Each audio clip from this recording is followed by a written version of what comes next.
Sehat. Dan tentunya masih semangat kan untuk belajar? Semangat. Oke, siapa di sini yang tidak hadir? Hadir semua? Hadir. Bagus. Oke, hari ini kita akan membahas tentang interaksi sosial.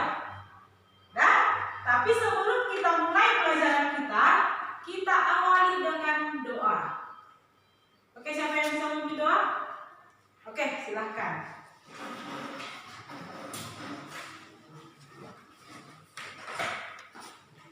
Mari kita sambutkan kita berdoa.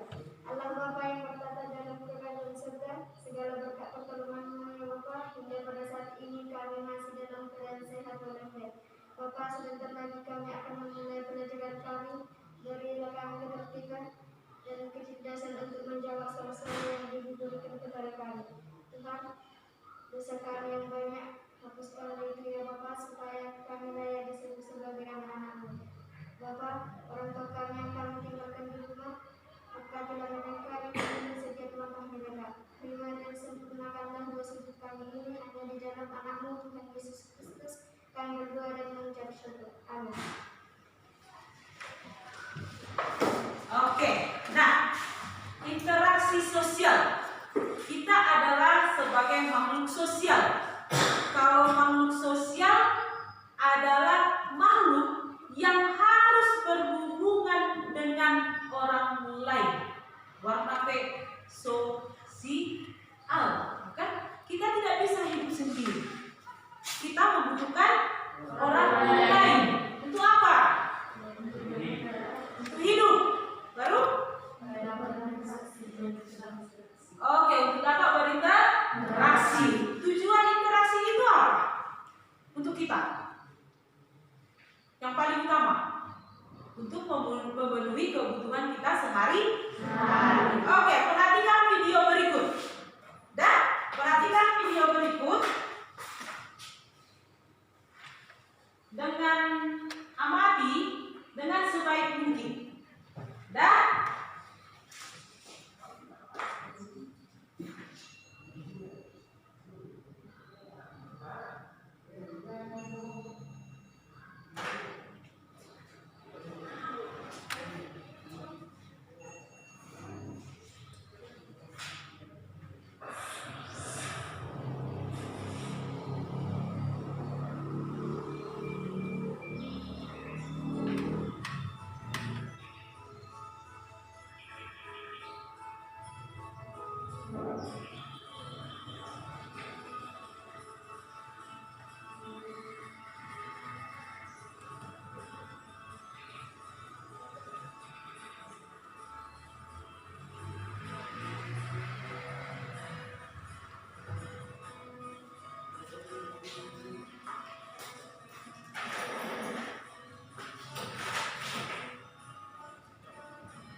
video tadi ada permasalahan sosial kan? Mana? Yang pertama Pak, ngajak bolos kan? Kamu sebagai siswa sering ngajak kawannya bolos kan? Ketika mau pergi sekolah kan? Yang pertama, yang kedua merokok kan? Baru yang ketiga, oke, tidak memakai batu dengan baik. Yang keempat, memakai memakai obat-obat terlarang. Jadi dalam permasalahan sosial yang saat ini sudah banyak terjadi di kalangan pelajar, bukan hanya di SMA, tetapi di SMP juga sudah banyak. Oke, untuk laki-laki, siapa di sini yang sudah merokok? Ayo, aku ngakuin. Ayo mengaku. Siapa di sini sudah merokok? Tidak ada. Oh, bagus. Good job. Nah, kalau inilah permasalahan sosial, itu sering terjadi permasalahan sosial karena cara kita berinteraksi dengan orang lain itu salah, kan? Terlalu percaya kepada teman, dan baru terikut-ikut dengan teman. Nah, apa sih interaksi sosial itu? Dan di sini kita akan membahas tentang interaksi sosial.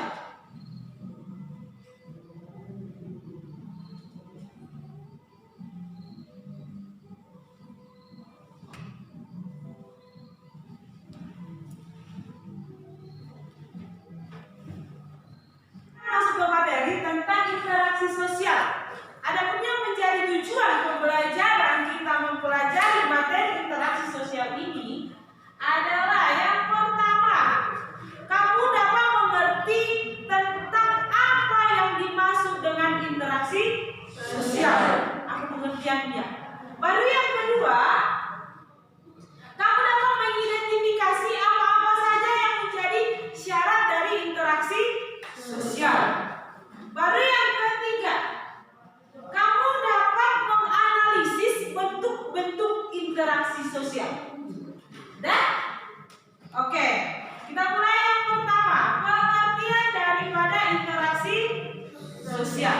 Apa sih pengertian dari interaksi sosial? Nah, di dalam kehidupan sehari-hari kita selalu melakukan yang namanya interaksi sosial, berhubungan dengan manusia lainnya. Kita sebagai makhluk hidup tidak bisa hidup sendiri, tetapi membutuhkan orang lain untuk menopang kehidupan kita. Nah, jadi tidak ada manusia sekaya apapun tidak akan pernah bilang tidak membutuhkan orang lain. Tapi kita membutuhkan orang lain di dalam pemenuhan kebutuhan kita sehari-hari. Contohnya sekarang, dan kamu membutuhkan ibu untuk memenuhi kebutuhan kamu di bidang pendidikan. Dan saya juga membutuhkan kamu di dalam pengajaran ibu. Tidak mungkin ibu mengajar tidak ada siswa, ya kan? Berarti kita saling membutuhkan. Begitu juga kamu di lingkungan kamu, di tempat kamu tinggal, ya kan? Saya atau kamu di tempat tinggal kita masing-masing membutuhkan orang lain juga. Mulai dari orang tua kita, saudara kita, tetangga kita. Nah, karena kita sendiri tidak bisa memenuhi semua kebutuhan kita. Saya bisa kok. Dalam tidak bisa. Kami adalah bapak saya adalah petani, dia menanam padi, menanam sayur, semuanya lengkap. Jadi kami tidak membutuhkan orang lain. Tidak bisa. Ya kan, itu bohong namanya. Baju kita dari mana? Kalau orang lain memproduksikan, iya, ya kan? Ikan dari mana? Harus dari orang lain, dari nelayan. Nah, jadi apa itu pengertian daripada interaksi sosial? Jadi interaksi sosial di sini adalah sebuah proses sosial yang mempunyai hubungan dengan berbagai cara hubungan. Berarti hubungan kita dengan orang lain dengan cara-cara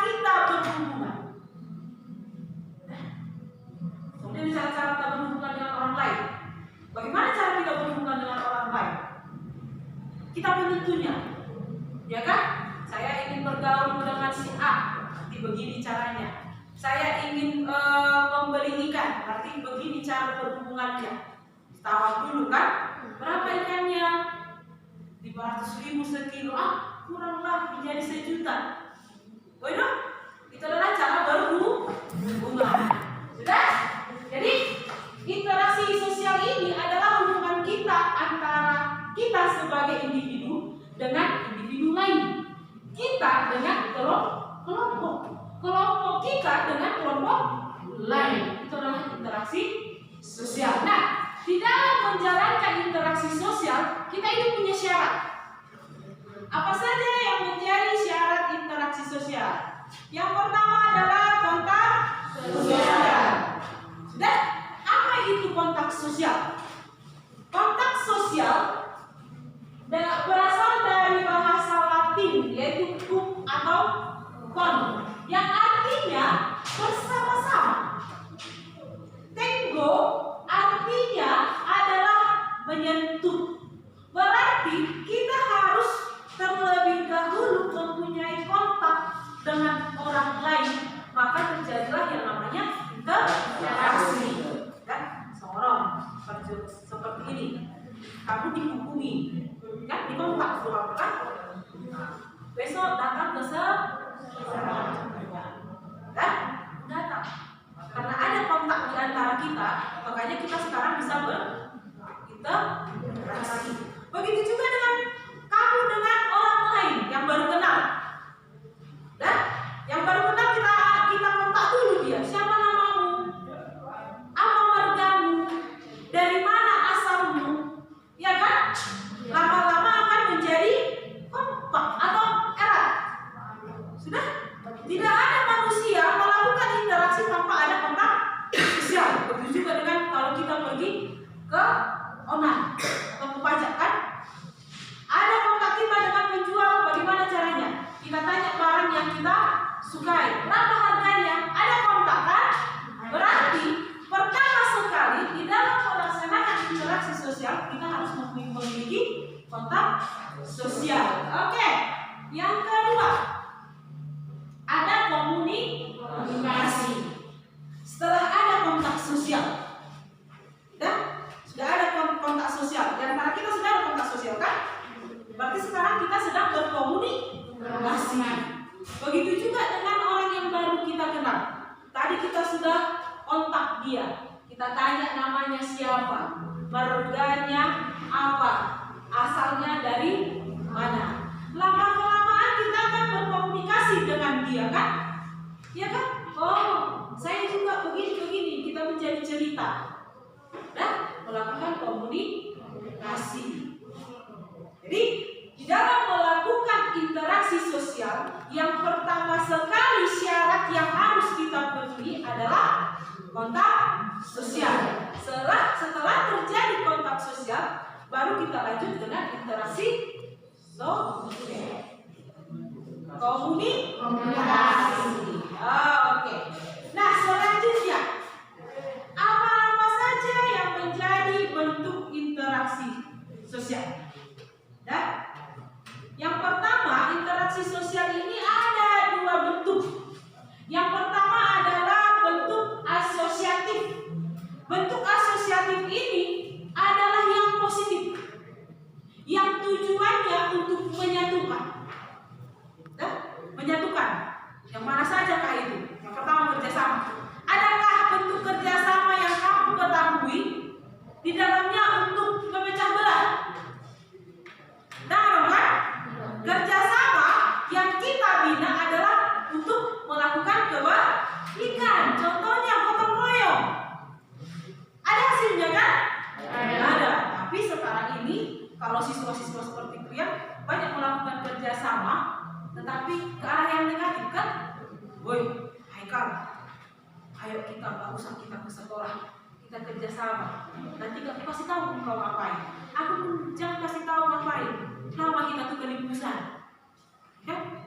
Lain masih itu ke teman kan? Asal-asal dia pergi ke lipus, gitu ya? Ya kan? Nah, kerjasama. Apa itu kerjasama? Kerjasama adalah apabila pihak yang memiliki memiliki tujuan bersama. Jadi apa jenis-jenis kerjasama? Yang pertama ada koalisi. Nah, koalisi ini adalah dua organisasi yang saling bergabung untuk memenangkan sesuatu hal. Contohnya Partai A dengan Partai B berkoalisi mendukung si A agar menang di pemilu. Yang kedua ada tawar-menawar atau bargaining. Misalnya nih, tawar-menawar ini kerjasama kan? Sediain nafkah motor. Oh, 5.000. 3.000 lah atau 2.000 lah. 5.000 lah 2 kilo. Kerjasama kan? Kalau ada kesepakatan, deal. Lalu yang ketiga, kooperasi. Adalah penerimaan unsur-unsur baru dalam suatu organisasi. Contohnya di dalam masyarakat kita sekarang, ya kan? Organisasi masyarakat kita. Tapi sekarang ini adalah unsur-unsur baru tentang melawan COVID. Misalkan diterima kan? Biar kita dalam keadaan sehat, tidak tertular. Sudah? Apa itu? Ya, menjaga protokol kesehatan. Yang keempat ada joint venture. Apa itu joint venture? Biasanya joint venture ini dilakukan oleh perusahaan-perusahaan besar saling bergabung dan bekerja sama untuk mendapatkan laba yang lebih banyak. Nah, bentuk asosiatif yang kedua ada akomodasi. Apa itu akomodasi? Akomodasi adalah upaya meredakan pertentangan yang terjadi. Contohnya, kelas 86 berkompetisi dalam pertandingan bola voli dengan 85. Tapi ada pertentangan di dalamnya, ada masalah. Ya kan? Rokan walu kami yang menang. Enggak, rokan walu kami yang menang. Ujung-ujungnya ada masalah. Jadi ada orang yang mengakomodasi, misalnya ini masuk ke tengah-tengahnya untuk menyelesaikan masalah agar tidak terjadi yang namanya pertentangan yang lebih besar. Yang namanya atau disebut akomodasi, yaitu untuk menyelesaikan masalah. Dan baru yang ketiga ada asimilasi. Apa itu asimilasi? Siapa yang bisa membaca? Si Haikal. Asimilasi adalah percampuran budaya atau individu yang menghasilkan budaya baru. Oke. Nah, percampuran budaya lama dengan percampuran dua budaya yang saling berbeda menghasilkan budaya baru. Oke. Nah, bentuk interaksi secara disosiatif. Nah, biasanya disosiatif ini berhubungan dengan hal-hal yang negatif. Tapi dengan kata negatif di sini bukan yang sangat parah. Di sini adalah bagaimana kita berinteraksi dengan orang lain tetapi menghasilkan sesuatu hal yang nantinya hasilnya membuat renggang. Nah, tadi kalau asosiatif menyatukan, kalau disosiatif adalah membuat renggang. Dan yang pertama ada persaingan atau kompetisi. Dan kita biasanya bersaing. Kamu sekarang duduk di sini saling belajar tentang melakukan yang namanya persaingan untuk mendapatkan apa? Juara, ya kan?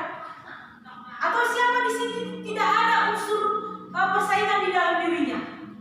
Ibu rasa semua makhluk hidup kalau dihadapkan dengan sesuatu hal pasti yang ujung-ujungnya adalah persaingan. Sedangkan di hutan kalau banyak persaingan kan? Sedangkan kita mau ke gereja, kita itu pengen yang paling cantik. Datang lagi siapa pengen lebih cantik. Berarti ada persaingan dalam hal mode, ya kan? Kamu sekarang bersaing dalam hal belajar. Jadi harus belajar. Si Romli nggak bisa juara 1, saya juga harus bisa. Berarti kamu belajar di rumah kan? Semakin giat. Sudah? Tapi persaingan ini bisa menghasilkan yang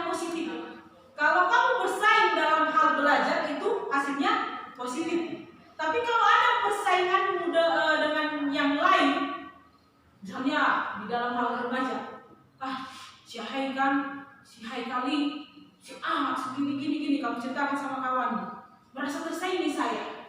Pikiran, kalau pulang nanti sekolah, saya akan apa? Saya akan memukulnya. Berarti ada persaingan yang tidak sehat. Sudah? Lalu yang kedua ada kontravensi.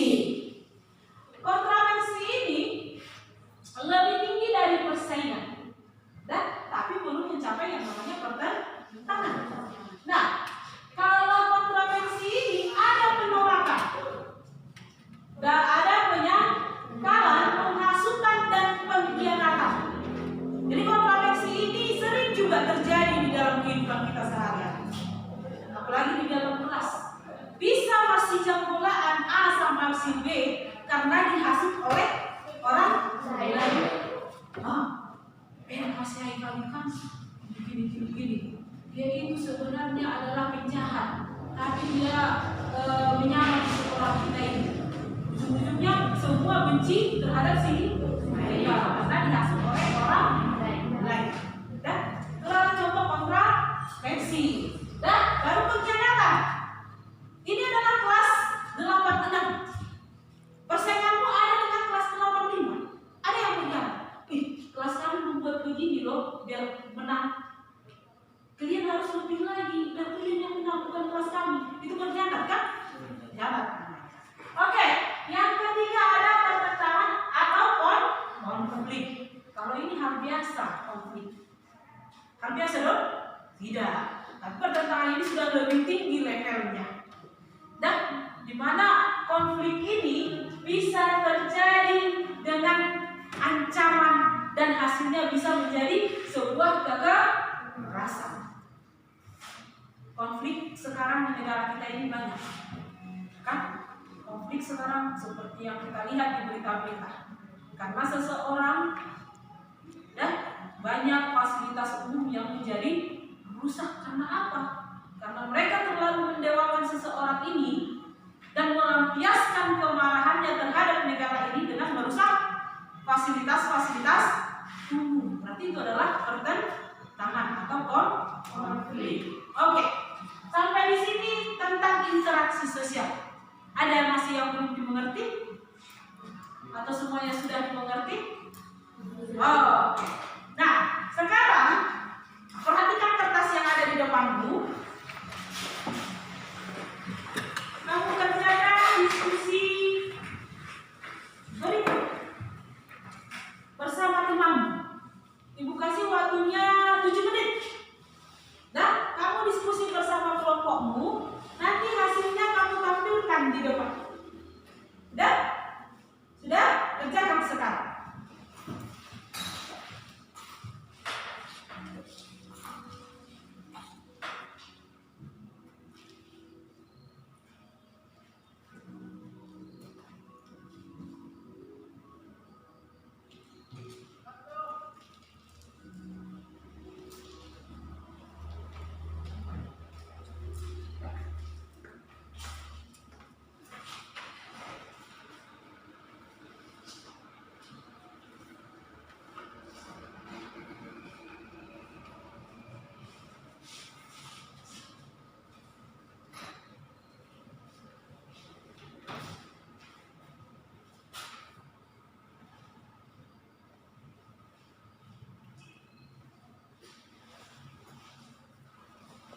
Pertama yaitu berupa konflik, contohnya berkhianat kepada teman karena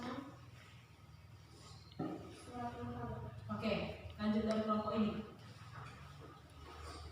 Nah, selesai Pak.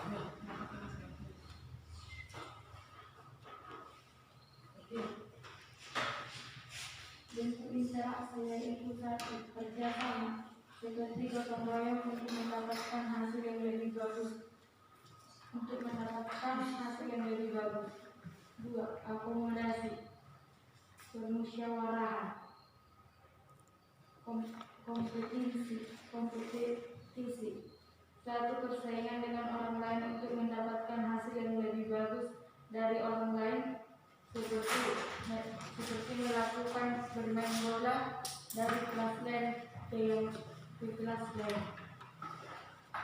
Oke, dari kelompok ini yang terakhir.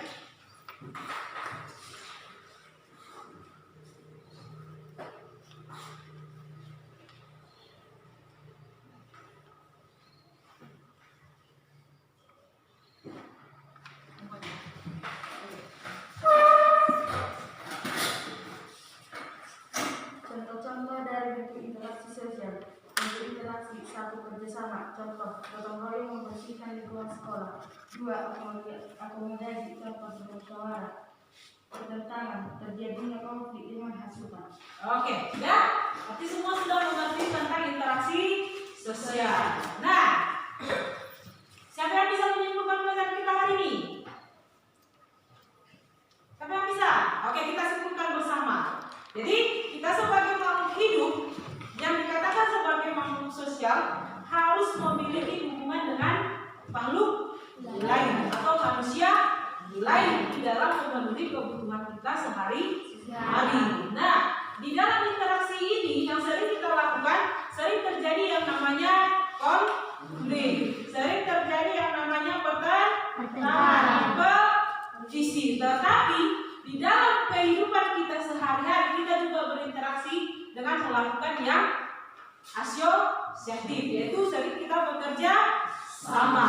Kita pun sering memecahkan persoalan dengan orang lain, dan juga kita sering melakukan sesuatu hal untuk kebaikan. Sudah? Jadi kita sebagai makhluk sosial harus memiliki hubungan yang baik dengan orang lain. Nah, sampai di sini pelajaran kita. Nanti kalau pulang ke rumah tetap belajar dengan giat, karena sebentar lagi kita akan ujian akhir sekolah, dan tetap menjaga yang namanya protokol kesehatan.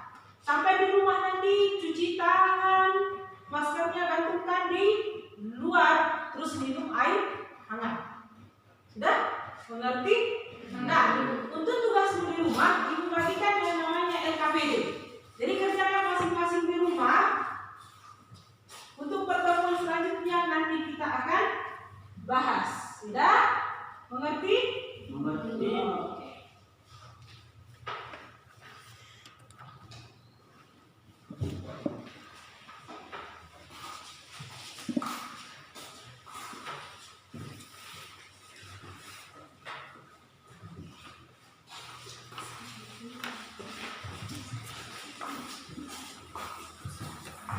Sebelum kita pulang, tadi kita awali dengan doa, sekarang juga kita tutup dengan doa. Oke, yang memimpin doa kita.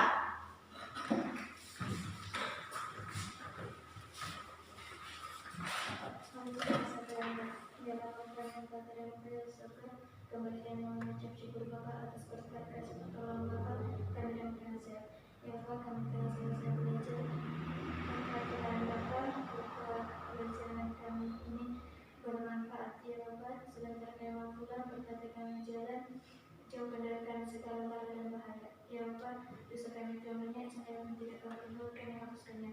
Terima kasih kabulkan atas permohonan kami ini, kami nama Nabi Yesus Kristus, kami berdoa mengucap syukur. Amin. Oke.